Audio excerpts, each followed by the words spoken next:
প্রিয় শিক্ষার্থীবৃন্দ, Amity coaching সেন্টারের তরফ থেকে তোমাদের সবাইকে জানাই স্বাগতম। আবারও তোমাদের মধ্যে হাজির হলাম ব্লগ রাইটিং এর পঞ্চম পার্টের ভিডিও নিয়ে। তো এই ভিডিওটির পূর্বে আমরা আমাদের ইউটিউব চ্যানেলে অ্যামিটি কোচিং সেন্টারে এই ব্লগ রাইটিং নিয়ে আরো 4টা ভিডিও আপলোড করেছি।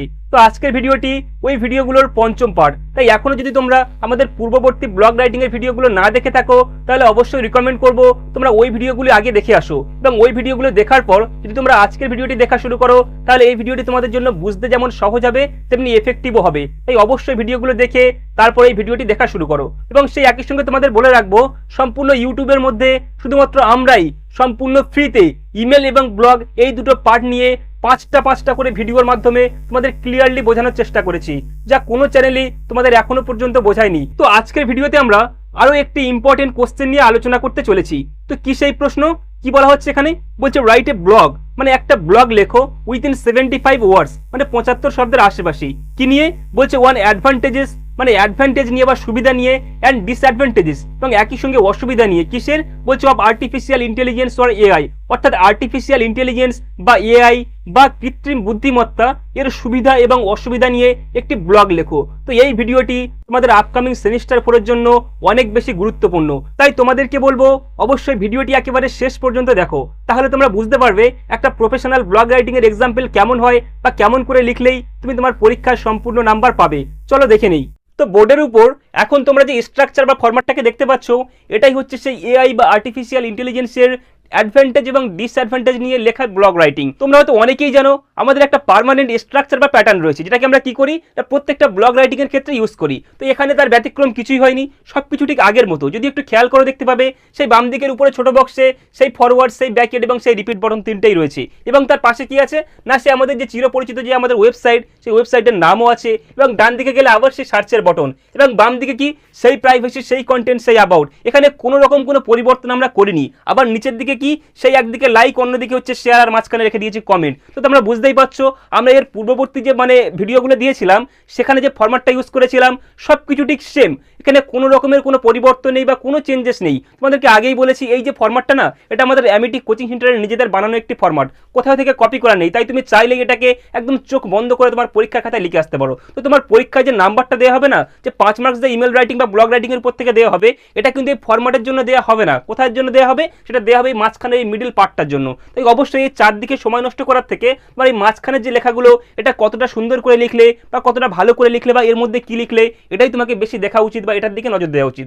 তো চলো দেখে নেই এআই এর উপর আমরা কি লিখেছি এখানে। তো প্রতিবার না উপরে যে হেডিং লিখতে হয় বা একটা টাইটেল লিখতে হয়, আমরা আগের মতো লিখে দিয়েছি। কি লিখেছি?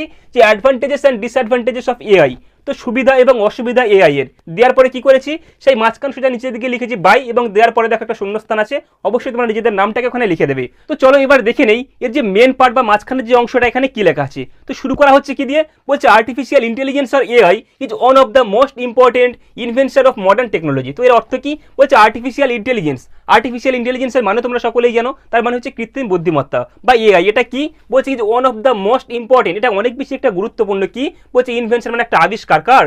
বলছে মডার্ন টেকনোলজি, অর্থাৎ মডার্ন যে টেকনোলজি আছে বা আধুনিক যে প্রযুক্তিবিদ্যা আছে না, এই আধুনিক প্রযুক্তিবিদ্যার একটা বিশেষ উপহার বা একটা সেরা উপহার হচ্ছে আমাদের আর্টিফিশিয়াল ইন্টেলিজেন্স বা এআই। তো এর পরের লাইনে কি বলা হচ্ছে দেখো, এখানে বলছে কি ইট হেল্পস, মানে এটা সাহায্য করে কাদের? কি বলছে? পিপল, মানে লোকদেরকে, টু মেনি ওয়েজ, মানে এটা লোকজনদেরকে বা এটা জনগণকে বিভিন্নভাবে সাহায্য করে। তো এই আর্টিফিশিয়াল ইন্টেলিজেন্স সকলেই জানো, এটা আমাদের বিভিন্নভাবে সাহায্য করে থাকে। এর পরের লাইনে কি বলা হচ্ছে?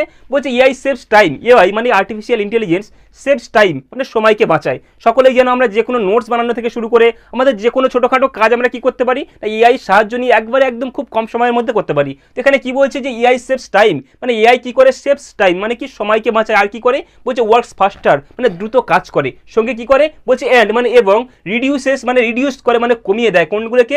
হিউম্যান এফোর্ট, মানে মানুষের কাজ। অর্থাৎ এআই দেখো, এটা যে একটা আধুনিক প্রযুক্তিবিদ্যার একটা আবিষ্কার, কিন্তু এর অনেকগুলো কাজ আছে। যেমন কি কি করে? বলছে মানুষের সময়কে বাঁচায়, অন্যদিকে কি দ্রুত কাজ করে, এবং একই সঙ্গে মানুষের যে কাজগুলো, যে হিউম্যান এফোর্ট যেগুলো আছে, সেগুলোকে রিডিউস করে বা সেগুলোকে কমিয়ে দেয়। তো এর পরের লাইনে কি বলা হচ্ছে? বলছে ইট ইজ ইউজড, মানে এটা ব্যবহার করা হয় কিসের ক্ষেত্রে? বলছে এডুকেশন, ইন এডুকেশন, মানে কোন দিকে? শিক্ষা খাতে। তো কি বলা হচ্ছে এখানে যে এটাকে শিক্ষার দিকে বা শিক্ষাক্ষেত্রে ব্যবহার করা হয়। আর কিসের দিকে বলছে হেলথ কেয়ার মানে স্বাস্থ্যের দিকে। আর কোন দিকে বলছে ব্যাংকিং মানে ব্যাংকিং যে লাইন সেখানেও এআই এর একটা ভালো ব্যবহার আছে। সঙ্গে কি বলছে অ্যান্ড ডেলি লাইফ অর্থাৎ এআই কে না বিভিন্ন দিকে ব্যবহার করা হয়। কোন কোন দিকের কথা বলা হচ্ছে এডুকেশন মানে হচ্ছে শিক্ষার দিকে, অন্যদিকে বলছে কি হেলথ কেয়ার আছে, ব্যাংকিং আছে অ্যান্ড ডেলি লাইফ মানে আমাদের দৈনন্দিন জীবন থেকে শুরু করে শিক্ষা স্বাস্থ্য সব দিকেই কি হয় না এআই এর একটা ছড়াছড়ি ব্যাপার তোমরা বুঝতেই পারছো। তো এর পরের লাইনে কি বলা হচ্ছে বলছে এখানে AI can work without getting tired. AI can work মানে এআই কাজ করতে পারে কেমন করে বলছে উইদাউট গেটিং টায়ার্ড মানে ক্লান্ত না হয়ে, অর্থাৎ এআই কে তুমি যতই খাটাও না কেন এআই একবারের জন্য কি হবে না ক্লান্ত হয়ে পড়বে না। সেটাই বলছে এখানে যে এআই ক্যান ওয়ার্ক মানে এআই কাজ করতে পারে কেমন করে বলছে উইদাউট গেটিং টায়ার্ড মানে কোনো রকম ক্লান্ত না হয়ে। এরপরে কি বলা হচ্ছে বলছে অ্যান্ড গিভস এবং সে দিতে পারে কি দেয় বলছে অ্যাকুরেট রেজাল্টস অর্থাৎ একদম সঠিক সে একটা রেজাল্ট বা ফলাফল সে দিতে পারে। তো তাহলে এর অর্থ কি দাঁড়াচ্ছে যে এআই কি করে যে ক্লান্ত না হয়ে একদিকে যেমন কাজ করে আবার এই এআই আমাদের সমস্ত প্রশ্নগুলোর একদম একদম অ্যাকুরেট বা সঠিক উত্তর সে প্রোভাইড করতে পারে। তো এরপরে দেখো আমরা একটু প্যারাগ্রাফকে চেঞ্জ করে কি লিখেছি বলছে হাউএভার মানে যদিও AI also has some disadvantages মানে এআই এর কি আছে বলছে অলসো হ্যাজ মানে কিছু আছে, কি আছে বলছে ডিসঅ্যাডভান্টেজেস মানে কিছু অসুবিধা আছে। অর্থাৎ কি বলছে যাই হোক এআই এর কিছু অসুবিধাও আছে। তো এতক্ষণ আমরা কি করেছিলাম এআই যে সুবিধা সেগুলোকে আলোচনা করেছি, এরপর আমরা পার্টটাকে একটু চেঞ্জ করে নিয়েছি যে এআই বা আর্টিফিশিয়াল ইন্টেলিজেন্স যেটা আছে তার যে অসুবিধা না সেটাকে আলোচনা করার চেষ্টা করছি।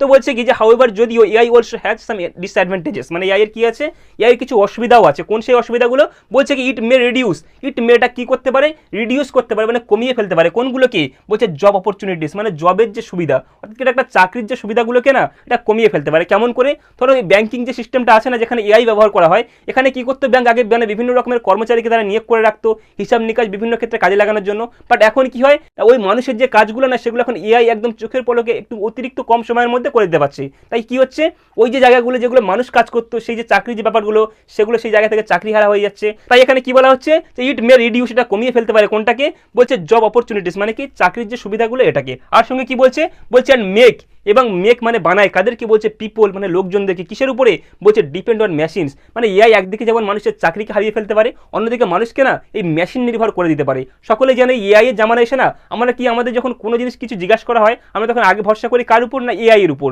কারণ আমাদের যে হিউম্যান ব্রেনকে আমরা ঠিক মতো আর খাটাতে চাই না। তো এরপরে কি বলা হচ্ছে দেখো এখানে বলা হচ্ছে কি AI can not think like humans বলছে এআই মানে artificial intelligence can not think মানে সে ভাবতে পারে না কেমন করে বলছে লাইক হিউম্যানস মানে মানুষের মতো। অর্থাৎ এআই যাই পারো কাজ তো ঠিক করতে পারে কিন্তু মানুষের মতো করে সে ভাবতে পারে না, এটাই হচ্ছে কি এর অসুবিধার। সঙ্গে কি বলছে অ্যান্ড ল্যাক্স ইমোশনস এবং একই সঙ্গে কি আছে বলছে ল্যাক্স আছে মানে অভাব আছে কার বলছে ইমোশনস মানে এর আবেগের অভাব আছে, অর্থাৎ কি এআই এর কোনো আবেগ নেই। আর পরে কি বলা হচ্ছে দেয়ারফর সেই জন্য কি করতে হবে বলছে AI should be used AI কে ব্যবহার করা উচিত কেমন করে বলছে কেয়ারফুলি অ্যান্ড ওয়াইসলি। কেয়ারফুলি মানে হচ্ছে সতর্কতার সঙ্গে আর ওয়াইজলি মানে হচ্ছে বুদ্ধির সঙ্গে। তাই এখানে কি বলা হচ্ছে এই কারণে আমাদের এআই কে সতর্কতা এবং বুদ্ধির সঙ্গে ব্যবহার করা উচিত। তাহলে বুঝতেই পারছি আমরা প্রথমে কি করেছিলাম মেন বডি যখন লিখছিলাম না পুরো ফার্স্ট এখানে একটা ইন্ট্রোডাকশন লাইন দিয়েছি এবং শেষে একটা কনক্লুশন লাইন দিয়েছি এবং মাঝখানে মিডলে যেগুলো আমাদের সব থেকে প্রয়োজনীয় জিনিস সবটাকে ইউজ করেছি। এবং যদি আমরা ওয়ার্ডগুলোকে কাউন্ট করে বুঝতে পারবে এখানে লিখতে বলে আমাদের 75 ওয়ার্ডস, বাট এখানে যেটা লিখেছি কি আছে 90+ ওয়ার্ডস আছে মানে 90 এর বেশি ওয়ার্ড আছে। তাই অবশ্যই রাইটিংটা আমাদের 5-এ 5 পাওয়ার সম্পূর্ণ যোগ্য। তাই তোমাদেরকে বলে রাখবো এই এআই এর যে অ্যাডভান্টেজ এবং ডিসঅ্যাডভান্টেজ নিয়ে যে কোশ্চেনটা বা ব্লগ রাইটিং এর যে কোশ্চেনটা আছে এটা তোমাদের আপকামিং পরীক্ষার জন্য না অনেক বেশি গুরুত্বপূর্ণ। তাই অবশ্যই কোশ্চেনটিকে সুন্দর করে মুখস্থ করে তোমার খাতায় বারবার রিভাইজ করে তারপর তুমি তোমার উচ্চ মাধ্যমিক সেমিস্টার পরের এক্সামে প্রবেশ করার চেষ্টা করো। তো শিক্ষার্থীবৃন্দ এই ছিল আমাদের আজকের ভিডিও, আশা করি ভিডিওটি ভালো লেগেছে। তো ভিডিওটি ভালো লাগলে বা তোমার পড়াশোনার জন্য বিন্দু পরিমাণ উপকার এসছে বলে যদি তোমার মনে হয় তাহলে অবশ্যই ভিডিওটিকে একটি লাইক দিও। এবং সেই সাথে তোমাদেরকে বলে রাখবো যদি তোমরা এখনো পর্যন্ত আমাদের চ্যানেলে নতুন হয়ে থাকো তাহলে অবশ্যই চ্যানেলটিকে সাবস্ক্রাইব করে তারপরেই ভিডিওটিকে স্কিপ করো, কারণ আমরা আমাদের এই চ্যানেলের মধ্যে দিয়ে ক্লাস 11 এবং 12 এর ইংরেজি সাবজেক্টের সমস্ত নোটসকে আমরা ফ্রিতে প্রোভাইড করি। তাই যদি সেই নোটসগুলোকে পেতে চাও তাহলে অবশ্যই চ্যানেলটিকে সাবস্ক্রাইব করে রেখো। তো শিক্ষার্থীবৃন্দ দেখা হচ্ছে পরবর্তী কোনো ভিডিওতে। ভিডিওটি একেবারে শেষ পর্যন্ত দেখার জন্য অ্যামিটি কোচিং সেন্টারের তরফ থেকে তোমাদের সবাইকে জানাই ধন্যবাদ।